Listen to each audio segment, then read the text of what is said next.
The cryptocurrency, it came out of nowhere. We don't even know who's behind it. The person who created it has given himself an alias. No one knows who he is. At the end of the day, there's nothing there. It's just code. If I find value in it, am I allowed to enter it? Bismillah ar-Rahman ar-Rahim. Welcome to another episode of Islam4u Podcasts.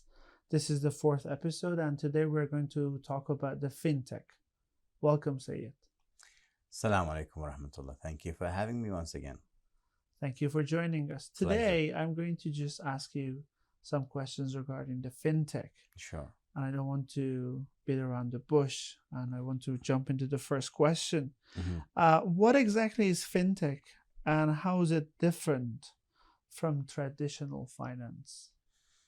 Okay, so fintech is a term that combines two words, Islamic finance. So we call them fintech. Fintech, the difference between that and the traditional financing that we do is that everything done online. So the traditional banking or finances that you'd have to go to the bank yourself, you have to sign papers yourself, you have to deal with the customer service yourself. So there's a process of you doing things manually. With fintech, it's a process that you do everything online. So at the comfort of your house or place or wherever you might be, you just go download an application, sign up for online banking, and then you can do all your online banking at the comfort of your own house without you having to go anywhere else. And you can do other transactions. So beside opening bank accounts, you can even apply for loans, apply for credit cards, and all that stuff. So this falls under the fintech, the financial, Islamic financial, as we call it. Technology. Yes, exactly. Well, but this fintech thing is bringing some other features to it as well, like the cryptocurrencies, new stock investments, and other possibilities that we have in this modern life. This episode is going to be about exploring these aspects of the fintech. The next question that I have is regarding the cryptocurrency thing that I mentioned. Okay. What do you think, as the Islamic expert, are the key features of the cryptocurrency, and how does it work in simple terms for Muslim brothers and sisters? Okay, with the cryptocurrency, obviously there's a history behind it, and we can't kind of speak about it without having to discuss the history, but the history of it requires a bit of detail, which obviously something we don't have time for. So if I can shorten things up, so around to the 2008, 2009, some guy invented, or he created the cryptocurrency, whatever you want to call it, finances. So cryptocurrency is basically it's based on what they call chains and log, right? And then you have to mine for the money itself. So you do a lot of minings in order, and the mining itself, by the way, it's a deciphering formulas. So it's like I said, it requires a bit of knowledge. But the idea is that you do certain work and you get paid with the cryptocurrency.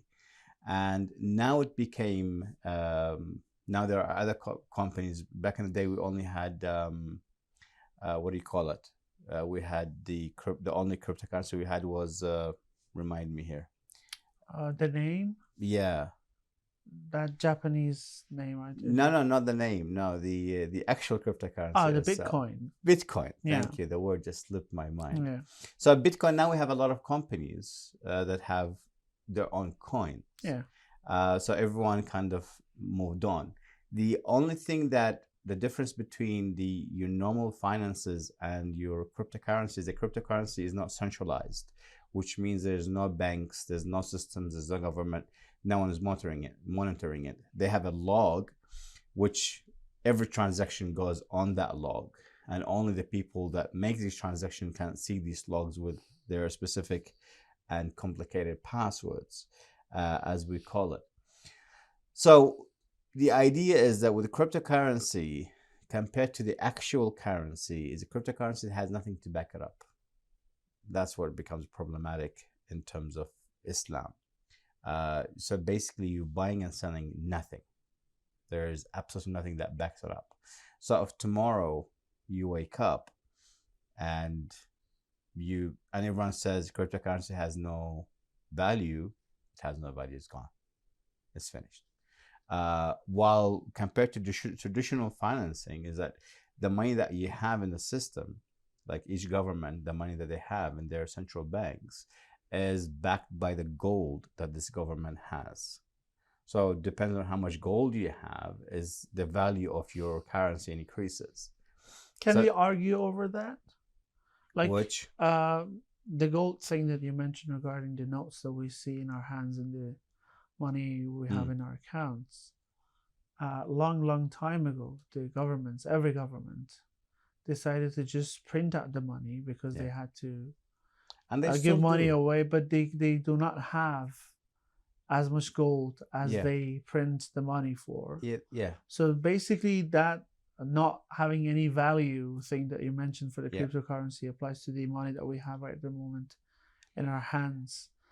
As well as the value that you mentioned, those coins, some of them, yes, do not have any value, but the founders and the people who just bring them up propose a value in the white label proposals that they have for the projects. And they claim that they either part of the chain, as you mentioned, they try to help the system to be a decentralized finance solution, or they're trying to just help the internet grow in some way. For example, they're helping the artificial intelligence systems or other equipments that we are using in our lives. So this value thing is one aspect, but I want you to just give me a better explanation of that, as well as the Islamic perspective towards cryptocurrency. Okay, so when we talk about a cryptocurrency, we said the idea was designed that it's not centralized, decentralized, right? And it goes by, instead of you going by the normal banking system, this goes by the blockchains, as we spoke about, blockchains and the logs, blockchain technology. So with blockchain technology, like I said, there's nothing to back it up. So it could fall at any minute. So at a certain stage, cryptocurrency was absolutely valueless. It has no value. And all of a sudden, it started to have value. Now, the idea is that when this whole cryptocurrency started, the idea was it's supposed to kind of give people a different alternative to real money, just to have like something that is at least not in the real world on the system, because futuristically speaking, in the future, I don't know how far in the future we're talking about, maybe 10, 50, 20 years, supposedly there shouldn't be any currencies like paper currency or like coin currency that will cease to exist. Everything will be digital. So everything, if everything going to go digital, then this is where your cryptocurrency comes in, because even if cryptocurrency, the normal currency becomes digital, it will still be controlled and monopolized by the government and the system itself, which means that your money could be taken away from you at any given moment. Where compared to cryptocurrency, you have that freedom that no one can get to you. No one can even know what you do with your money, except you yourself. So Islamically speaking, from an Islamic perspective, dealing with the cryptocurrency, the majority of the scholars don't have a say in this, because it's something new, and quite honestly, not a lot of people know how it works. And not knowing how things work, it's a problematic in terms of Islamic giving an Islamic fatwa or Islamic verdict on this regard. So some of the scholars, they say it's haram based on the fact, they mention a number of things. One, based on the fact that there is nothing. So sometimes you give your actual cash to buy nothing, and sometimes you trade something for nothing. That could be a problem, Islamically speaking. The profit and loss of cryptocurrency is so huge that sometimes it falls under the Islamic category of gambling, right? When you could lose so much amount of money if you trade with the cryptocurrency, or you could make such amount of money, as we saw that when the cryptocurrency kicked in, those who had cryptocurrency, they became instant millionaires. So the margin of profit and the margin for loss is so huge that Islamically speaking, it could fall under the category of gambling. So some of the scholars say, well, this is also could be haram. Some of the scholars, from the perspective of this kind of money is not accounted for, see the currency itself, so which basically could be used in really bad ways. You can fund, I don't know, terrorists. You can buy nuclear weapons. You can do whatever you want. You can, support evil. But obviously, this is a very weak argument. But to be quite honest, like I said, it's really not a clear cut here. So the scholars themselves, they differ in this regard. Some of them say, look, we have no say in this. Some of them say, look, stay away from it, as we really don't know what's going on. And some of them say, very tiny few scholars that have read their verdict in this, they say it's okay. You can deal with it. You can buy, sell, and deal with cryptocurrency. So until now, at least up until this episode, really there is not a very clear cut Islamically on cryptocurrency. So, but you're emphasizing on the value thing that these currencies lack. Yeah. If they do provide value, is it okay, Islamically speaking, to start investing on them? See, the idea, the whole cryptocurrency itself, like I said, is based on blockchain technology, which means there's nothing that supports it beside what people or the companies that deal with it give it the value. Because now you have a lot of systems, you have a lot of companies, and you have a lot of banks as well.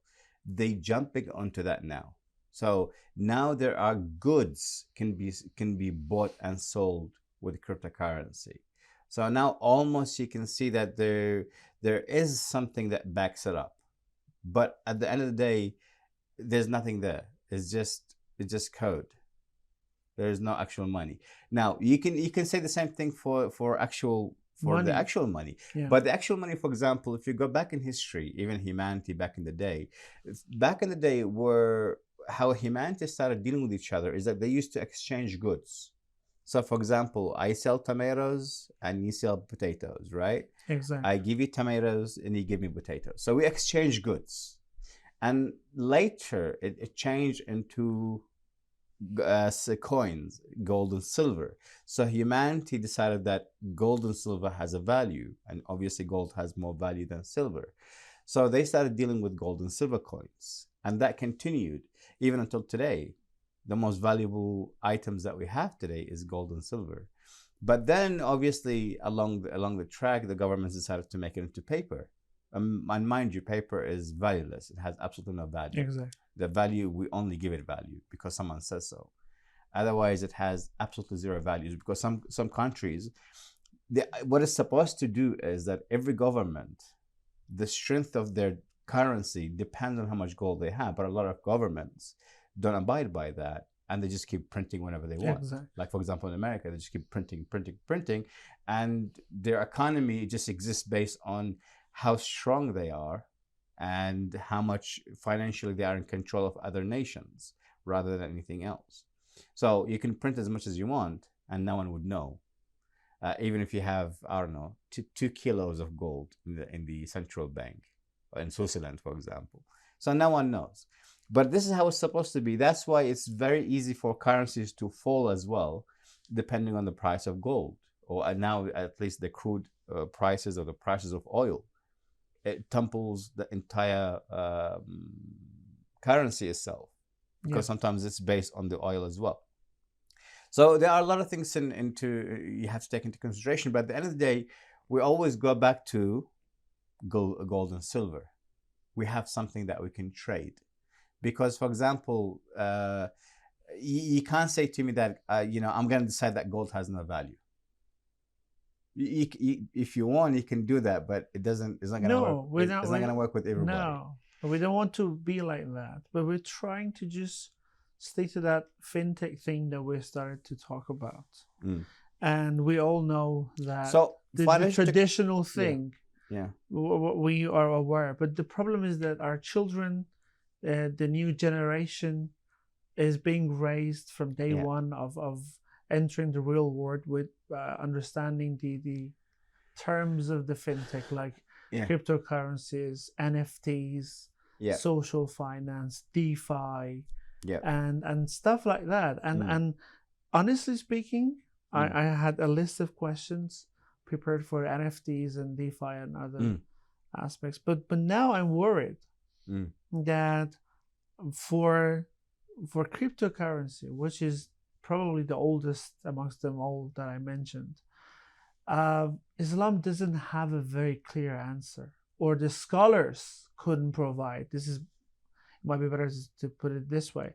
Scholars haven't been able to provide a clear standing on it yet. Okay, let me tell you so we want why. to just let's just wrap this up regarding the cryptocurrency. So even if we do not have any scholars who is clearly firm on what we should do towards that, at least give us the criteria. Okay, so we can judge it ourselves. All right. So look, when a scholar comes and he has to give a verdict or a fatwa regarding something, first he goes to the Quran to see if he can find his answer in the Quran. There's a version of the Quran that tells him what to do. If he can't find it in the Quran, he has to go to the hadith of the Prophet sallallahu alaihi wasallam and the household of the Prophet alayhim salamullah, and then he has to figure out where he stands.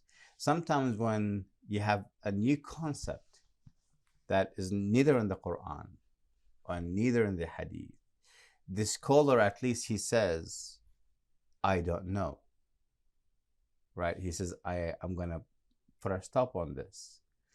Some of scholars, obviously depending on the school of thought that you're in, some scholars, they use what we call qiyas, right? So they use the logic, as we call it, the system of measurement. You try to say, oh, you know what? This seems to be like this and this seems to be like that. Therefore, it's okay. Therefore, it's not okay. So they just kind of use their logic. We don't go by qiyas. We do not use logic in matters of religion, because the religion of Allah subhanahu wa ta'ala cannot be measured by the logic of man. This is from Allah subhanahu wa ta'ala. So obviously we can't do that. And the idea is, because like I said, the idea is this currency itself, the cryptocurrency, it came out of nowhere. We don't even know who's behind it. The person who created it has given himself an alias. No one knows who he is, right? And no one knows what actually cryptocurrency is. It's like I said, it's just nothingness. This is what it is. It has nothing that actually solid. So based on the fact that it's like in Islam we say it's forbidden to sell fish in the sea, right? Or it's forbidden to sell milk in the breast of a cow, for example, or to sell a bird in the air, because these are something that you don't have. So you can't really sell something you don't have. So how could you trade people and sell and buy from people with something that doesn't even exist to begin with? We're back to square one. Yeah. So if I find value, I'm just proposing this question once again. If I find value in it, am I allowed to enter it? Yeah, obviously. If maybe you don't, and I do. No, obviously, if there's something that if it has value that people actually, like logical people, can go by and accept, by all means. Like I said, the only issue that the scholars have is with the fact that there is nothing. Right? You're just telling me there's a currency called, I don't know, Bitcoin and whatever coin that doesn't even exist. It's just a code. So, in order for me to sell you something, and you're literally giving me nothing but a code, that code could vanish instantly, and I could lose. So Islam says to me, look, this is a bad thing that you're doing. You can't sell something for nothing. So that's what the scholars, like I said, they can't find a hadith for it. They can't find a verse for it. There is nothing that they can bring which is close enough so they could at least measure it up to it. So they say, look, you're dealing with nothing. So that's why the scholars say, look, up until now, until things become clear to us, who's behind this and how this works, or if later on, so because this is the early stages, so we started in 2008, 2009, and we're in 2024. So really not that much time has elapsed since cryptocurrency started. Maybe in 10, 15 more years, it will become centralized. It will have some backings to it. It would have value to it. And obviously if that does, then obviously the ruling will change accordingly. There have been some ideas brought up by the system itself, like the NFTs, non-fungible tokens, in which people can turn artistic elements or other goods into tokens, and they can be accessed through chains and cryptocurrencies. This is one value being offered by the system itself. So you can basically trade off goods in tokens. Not the entire thing is yours. Part of it is yours, like a share of it. Yeah. And now the only currency that is valuable to trade off that thing is a cryptocurrency. Yeah, so the idea is you turn goods into tokens. So back in the day, or even until now, when we talk about mining and blockchains, is that when you mine, you do solve puzzles, so you can get coins.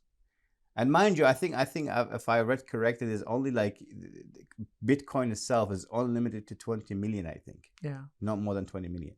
It doesn't go over 20 million. So this way it cannot get, it does not lose its value.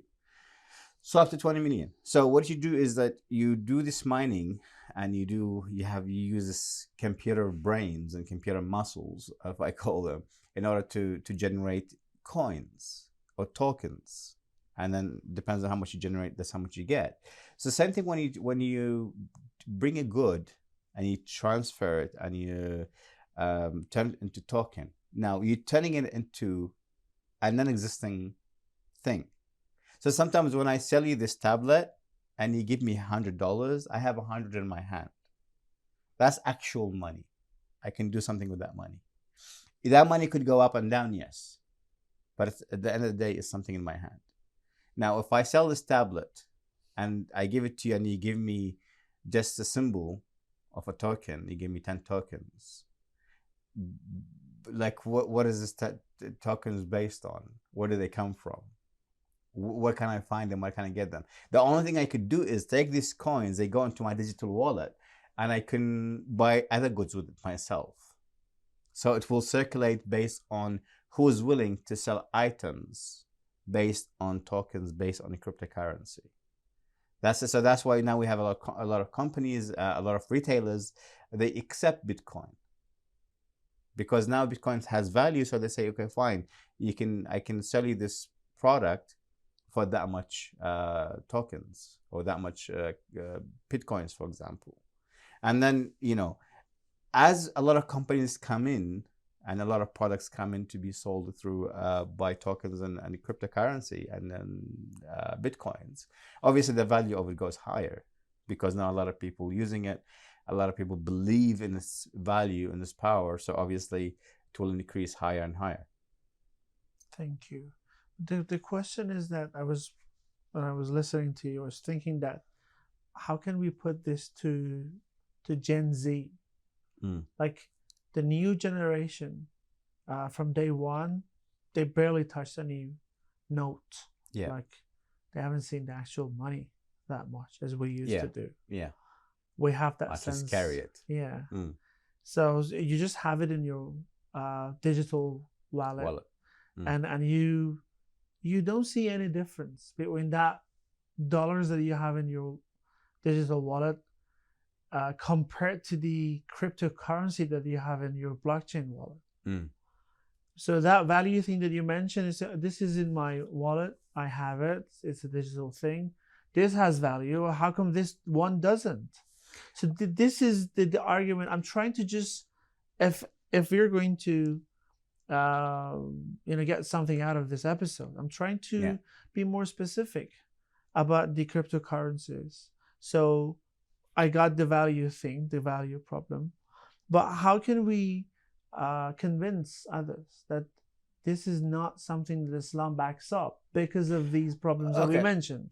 So first thing first, we can't say this is something Islam cannot back up, because we're saying Islam neither backs up, neither rejects. So right now, the scholars are sitting on the fence. So you might find someone who gives you his argument into why it's wrong, and if it's based on Islamic teachings, and then we have to ask him what are they, and we can discuss that. Or someone says no or yes, he has to bring in evidence to that, and the evidence gets discussed either way.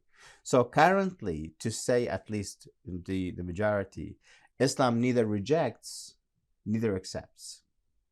Okay, so right now we're mutual on this case.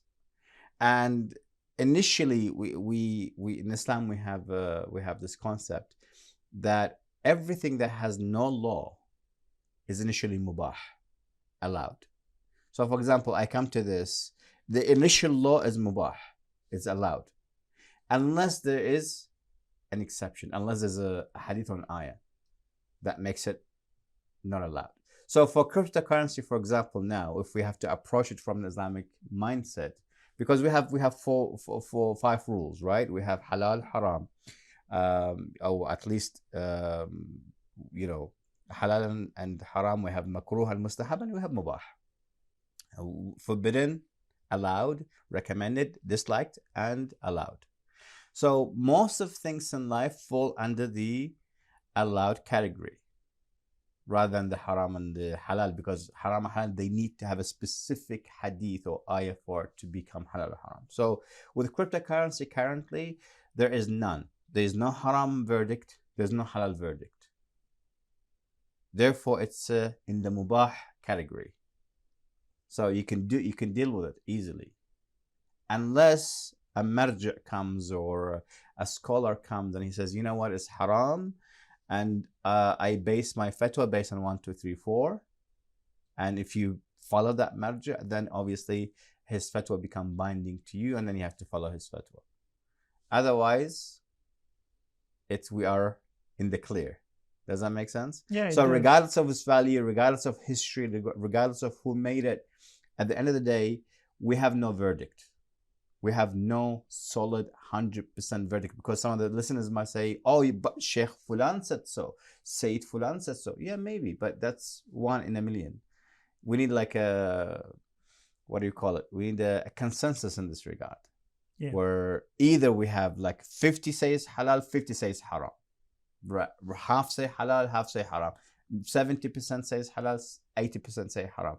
So we need not just 1, 2 here and there for saying, while the majority saying we actually don't know what this is, therefore we're not going to give a fatwa. If you can find someone, by all means. What is my duty as a Muslim? I have some something to take actions based on. Can you give me a checklist? Can you give me a list of things I go through? Maybe my Majah or my scholar is not concerned about that. Probably, with all due respect, maybe they're not familiar with the cutting edge technology as I, as a 30-year-old man, am. So this is something that I should know, and give me a list, a checklist, so I can go through and be sure myself. So when we talk about fintech, when we talk about financial technology, right, and how Islam falls into this, what you have to understand is that we have our traditional, even with fintech itself, you have the traditional fintech, which is opening bank accounts, transferring money, receiving money, applying for loans, applying for credit cards, making your payments online, and everything is done online. All right. So this aspect of fintech I think this is where the Gen Z were born into, where me and you back in the day, we had to handle everything in cash, right? Exactly. So now they do this, and this is obviously there's no haram in this regard, unless we go back to Secure One, which is to deal with Riba, which is to get loans on Riba, or to open accounts based on Riba, or what anything that deals with Riba. So number one, no riba involvement. Obviously. So when we deal with fintech, you have to make sure that whatever you do not get into riba. So open bank accounts, buy and sell online, transfer money, receive money, by all means. So because you're dealing with your own money.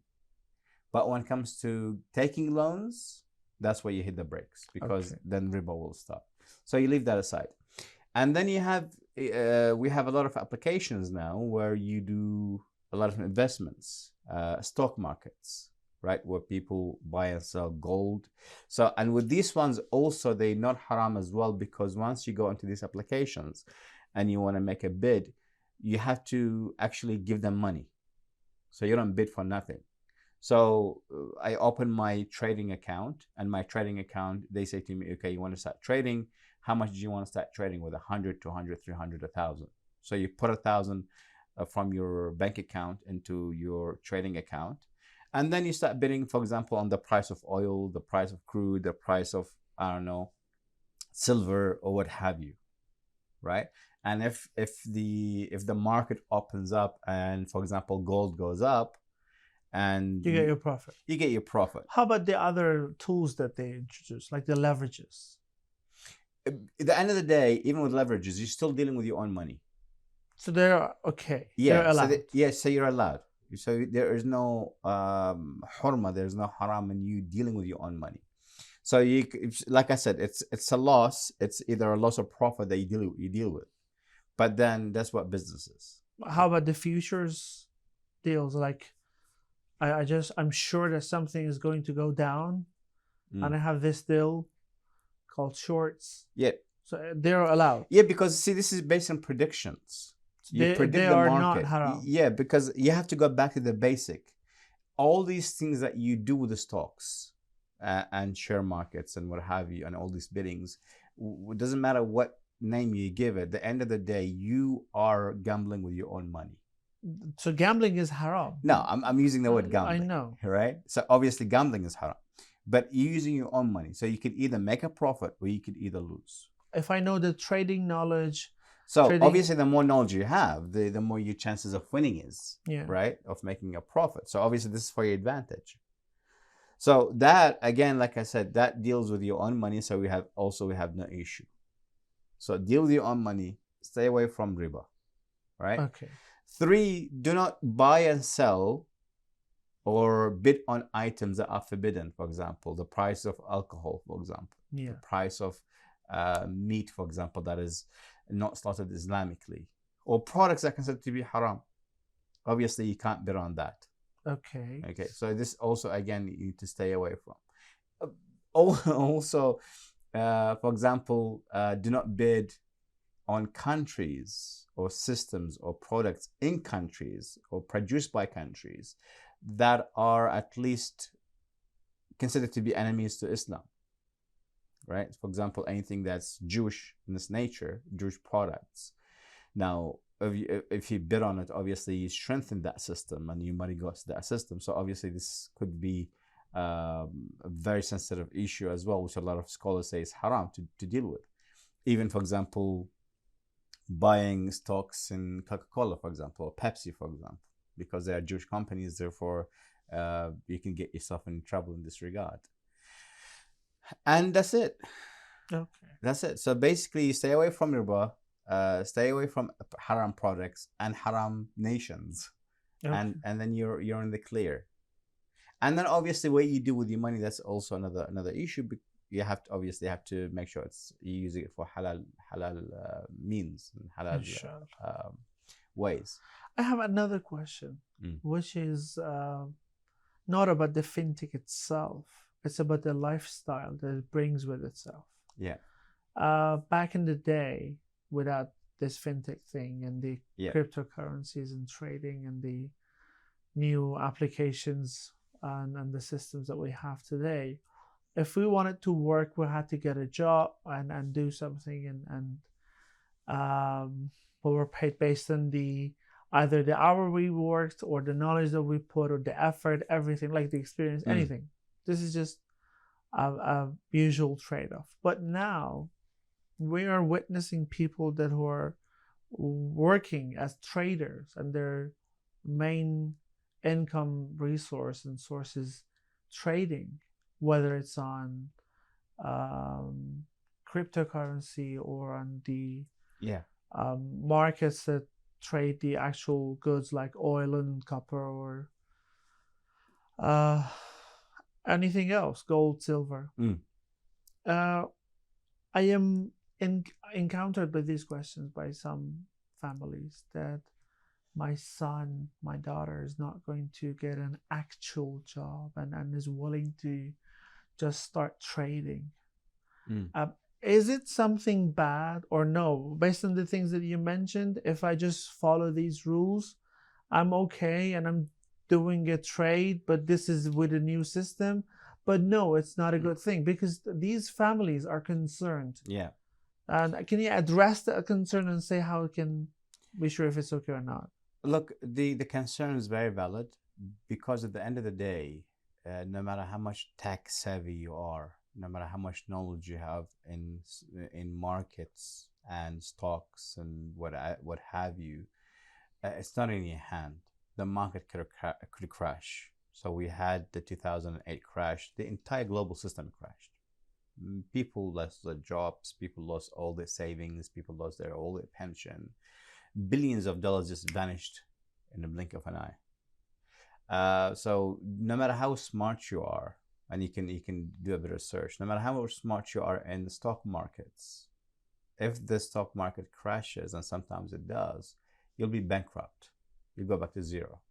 And I even have some friends who invested so much money into these trading tools, and they lost all their money, everything. They went back to zero.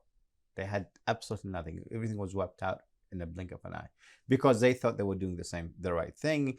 They calculated, they did all the research, and they not, everything gets taken away.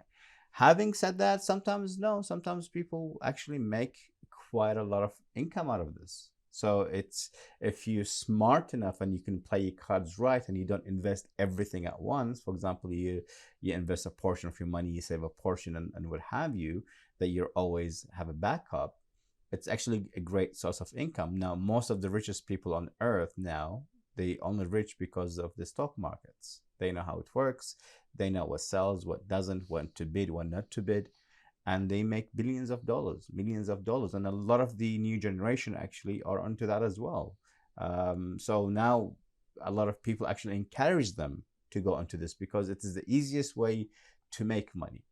But obviously you can do that, but you have to be very cautious, very careful, that everything could vanish. I'm sorry to interrupt you, but as I know that you have plenty of hadith of our Prophet regarding investment. Yeah. Are there any that you can provide regarding how to enter investment in general? Because I know that you know a lot of them, so maybe they can back these things that you just mentioned up. In that sense, see the trades that the Prophet sallallahu alaihi wasallam and the Ahl Bayt used to do, right? So even the Quran says رحلة الشتاء والصيف, when he talks about Quraysh, قبل إلاف قريش إلافهم رحلة الشتاء والصيف فليعبدوا رب هذا البيت. So the Arabs. What does it mean? So Allah is talking about the Quraysh themselves. So He said they used to have two trips, the trip of winter and the trip of summer. So they know the season, and they know what to buy and what to sell. So when they go to Sham, for example, they go to the Levant back in the day, they know what items these guys require. So they take that and they sell it. And when they go to Yemen, for example, they know which products Yemen needs and they sell it. And when they come back, they know what products the Meccans or the Quraysh people require, and they bring it. When other companions of the Ahl Bayt alayhim salam, they would travel to other cities, some of the Ahl Bayt, they used to invest their money in this regard. For example, they said, okay, go invest my money with you. So back in the day, the investment was a literal investment, not a digital investment. I know, but about that investment, they'll just like the idea that you mentioned that some people put all their money in one basket. Yeah. So, do we have any hadith that teaches us how to do the investments? Definitely, we have no one. We have plenty. We have hundreds. Nice. In the category of becoming what's the word? Managing your wealth. Mm-hmm. Okay, so the Ahlul always talk about managing your wealth, and you have to manage your wealth in such a way that you don't lose everything at once. So if you go into this category of managing wealth and managing money, so for example, Imam Ali alayhi salam says, don't be too stingy, and then you will lose everything. Then you would lose Allah, you would lose people. And don't be too rich, right? And then too generous, and then you would have nothing left. So Allah says in the Quran, لا تبسطها كل البسط فتقعد ملوما مخذولا. So he says, with your hand, don't open it like that, nor close it altogether. Mm-hmm. So you have to be very wise in how you deal with your money, right? So you trade it based on what sells, and you leave some. So at least a quarter of your money needs to be with you, needs to be in investment that you can feel untouched. So the Ahl Bayt alayhim salam, they would always emphasize on putting your funds and your money in land, right? So Ahl Bayt, for example, Imam Sadiq, he always emphasized on buying lands rather than anything else. And this is I think last time me and you were discussing, when it comes to the Jewish people, for example, exactly, they deal with gold, silver, and land. Exactly. Because these things, no matter what happens, they exist, they have value. And their value goes higher as the time goes on. Exactly. So the Ahl Bayt, they did the same thing. They said, make sure you buy lands because land has value. And they said that if you have land, do not sell your land because land always increases in value. So when it comes to the Ahl Bayt, this is, like I said, this is a topic of its own where Ahl Bayt teaches how to manage our wealth and our money. But if we learn from anything from them, they would always have something aside. So for example, Imam Sadiq salamullah alayhi, he would have a lot stored for a rainy day. And usually when the Imam do it, they do it for the people anyway. Because at times where famine happens and the Ahl Bayt, they say, you know what, we got you covered. Or when the prices go really high and a lot of people cannot afford it, the Ahl Bayt open their treasury and they open their storage houses for whatever they have saved, like wheat or rice or what have you, and they give it to people in a lower price. And they actually break the market. They bring the market down. So they used to do that. So that, again, me and you, when we do that, you need to leave something in your bank account. For the rainy day. For a rainy day. Because like I said, with one of my friends recently, he put everything he had into the stock markets. And he was doing really well. He done so well that he borrowed more money from other people. He got carried away. To the point that he borrowed over $100,000, right? And he was doing really well. But then all of a sudden, one wrong move he made, and he lost everything. Oh man.